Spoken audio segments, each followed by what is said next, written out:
Dépêche-toi, viens t'asseoir. L'histoire va commencer. Le mois d'octobre, vous savez, c'est le moment où nous entrons dans cette saison où tous les arbres se mettent à nu, que leurs feuilles de teinte orangée s'écrasent au sol, que les citrouilles font leur apparition dans les jardins ainsi que devant les maisons, mais aussi que toutes les décorations les plus effrayantes s'accrochent sur les façades des maisons. C'est là que nous savons que le moment de faire peur grâce à Halloween est arrivé. Quand nous pouvons dorénavant nous faire peur les uns les autres et récolter un max de bonbons au passage. Je ne sais pas ce que vous avez fait, mais moi, j'ai eu la peur de ma vie. J'avais rendez-vous en face d'une maison abandonnée. Depuis des années, avec mon ami, histoire de se faire peur, on recherche tous les endroits qui font peur. Seulement, tout ne s'est pas déroulé comme prévu. Quand j'arrive à l'heure que l'on s'était fixée avec mon amie Justine, je ne vois personne. Je patiente donc sagement jusqu'à ce qu'elle arrive. Je regarde mon portable. Je peux voir que ça fait déjà 20 minutes que je l'attends et que je n'ai reçu aucun coup de téléphone, même pas un SMS. Quand tout d'un coup, j'entends un hurlement de peur, de frayeur, je me retourne, puis me tourne encore. Je cherche à la source de cet appel.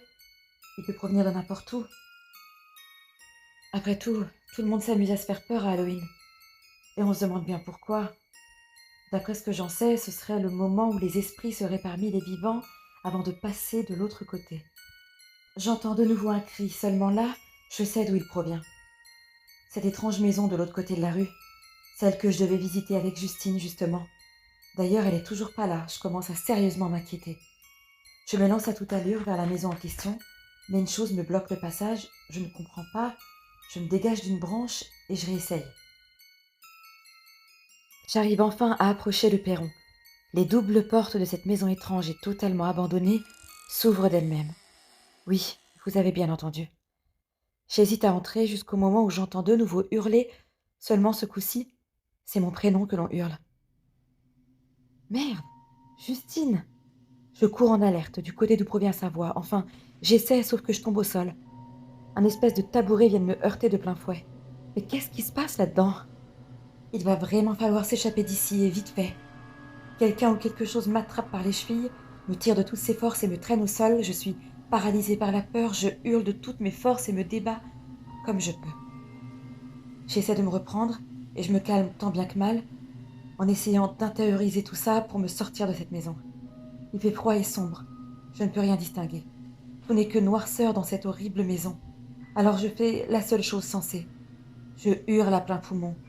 Mais je sais que la rue est déserte à cette heure-ci. Je perds mon temps. J'ai horriblement peur. Tous les films d'horreur à côté, c'est de la connerie. Je vous le dis, il faut le vivre pour le comprendre. La peur s'est engouffrée tout au fond de mes entrailles. J'ai froid. J'ai la tête qui tourne. Après m'être évanouie je ne sais combien de temps, je me réveille attachée, pieds et mains liés à une chaise. Je cherche mon amie des yeux au cas où je pourrais la voir grâce au clair de lune, ou bien l'entendre de nouveau. Il n'y a rien mis à part ce silence qui m'angoisse encore plus. Cet endroit est lugubre, il n'y a pas d'autre mot. Il fait froid, et il fait tellement noir, cet endroit me donne la chair de poule. C'est forcément plus qu'une simple farce. Je suis au bord d'avoir une crise cardiaque. Je ne sais toujours pas comment je fais pour tenir le coup, pour garder mes yeux ouverts au lieu de me laisser dépérir. Une voix rauque, derrière moi, me dit Allô, et seulement à ce moment tu pourras partir. Mais avant, tu vas devoir m'écouter et m'obéir. Pitié, laissez-nous partir avec mon amie, je sais que c'est elle qui est là. S'il vous plaît, dis-je, en sanglotant de terreur. Je me prends une gifle magistrale qui me brûle le visage. Ma chaise pivote violemment, je manque de me renverser dans ce même mouvement. J'aimerais pouvoir cacher mes yeux, mais ce n'est pas possible, alors je les ferme de toutes mes forces en me répétant comme un mantra. Ce n'est qu'un cauchemar, ce n'est qu'un cauchemar. Ouvre tes yeux. Hurle cette personne à la voix rauque. J'ouvre mes yeux sans vouloir vraiment les ouvrir. Je veux pouvoir partir de ce cauchemar. Quand enfin j'ouvre les yeux, j'ai envie de hurler, de taper, de tout retourner de colère. Mais je m'apaise tout de même un peu. Dean, qu'est-ce que tu fais? Lâche-moi s'il te plaît. Je m'amuse pour Halloween. Détache-moi tout de suite, je veux partir de cette maison maudite, dis-je, encore plus paniquée quand je vois son visage changer puis briller de colère. Dean, C'est le petit ami de Justine depuis 2 ans maintenant. Alors leur jeu, je le trouve vraiment très bizarre. On est tous les trois fans de films d'horreur et c'est un truc un peu gore, mais lui se tourne un peu vers les forces occultes, ce qui me met un peu les chocottes. Vous savez, ces tablettes dont tout le monde a envie, une planche Ouija. Lui, il en a une. Saviez-vous que si l'on appelle un esprit avec cet objet d'apparence quelconque, on peut avoir un esprit aussi bien gentil que très mauvais, mais aussi se faire posséder. Là, j'ai eu ma dose. Il faut que je parte d'ici. Justine se trouve à l'opposé de moi, attachée de la même façon. Je peux enfin la voir, grâce à la lampe torche de Dean. S'il te plaît, mon chou, détache-moi tout de suite, tu m'as foutu la trouille, maintenant je veux rentrer. Sans me répondre, je vois qu'il se dirige vers Justine. Il la détache, mais ce que j'avais pas prévu, c'est qu'il voulait rester dans cette maison de l'horreur. Elle commence à se débattre, mais lui, il lui maintient les poignets et la traîne de force, je ne sais où. Quand enfin il revient, je suis obligée d'établir un dialogue avec lui. Il faut que je sache. Dean, qu'est-ce que t'as fait? Comprenant qu'il a dû jouer aux apprentis sorciers. Il me regarde, ses yeux sont là, mais son regard est vide et sombre comme possédé. Oh, ça doit être ça. Il est possédé, mais par quoi? Qui êtes-vous? Qu'avez-vous fait de mes meilleurs amis? Dis-je, d'une voix très mal assurée. Je prends de nouveau une gifle, qui me griffe au passage.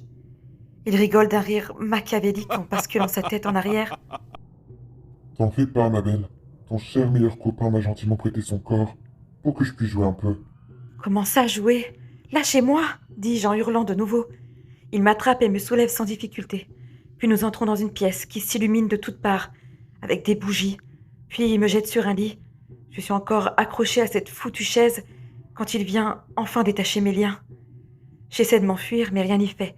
Je suis maintenue par une sorte de champ magnétique. Ce lit est dégoûtant, il sent mauvais, il est infesté de bestioles de toutes sortes. En particulier celles que je n'aime pas du tout, des souris, des araignées me grimpent dessus. J'essaie de me débattre pour les faire partir, mais j'y arrive pas. Dean, enfin celui qui le possède, s'approche de moi, puis attrape une bestiole et la mange sans souci, ce qui me donne envie de vomir littéralement. C'est pas possible, je vais me réveiller. C'est un simple cauchemar.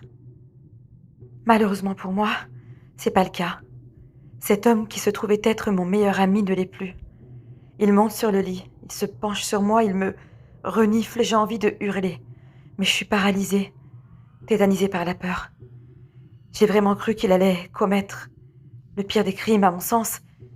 Heureusement, il n'en fut rien, il avait juste envie de me renifler. Je remarquais que cette chose n'avait pas de pieds. Ou enfin, si, mais c'était pas des pieds humains. On aurait dit des pieds de bouc. Il me semble avoir déjà lu quelque chose sur ces créatures démoniaques. Je ne vais pas vous dire son nom. Il serait dommage qu'il vienne à vous cette nuit. Il paraît que si une personne dit son nom ou celui de son opposé, il ou elle apparaît et prend possession du corps de votre proche afin d'abuser de ses victimes sans peine. Je perds connaissance.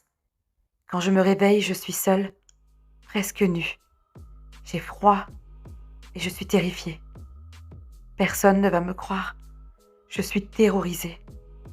J'ai même peur de bouger. Je ne sais pas ce qui est arrivé à Justine. Je m'en veux de m'enfuir. J'espère pour elle qu'elle a saisi l'occasion de s'enfuir lorsque ce monstre s'en prenait à moi. En attendant, le jour s'est levé.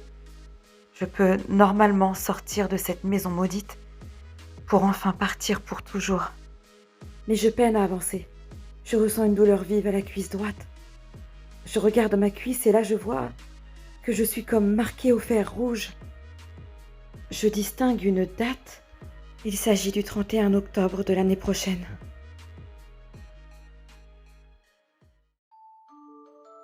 N'hésite pas à t'abonner, liker, commenter.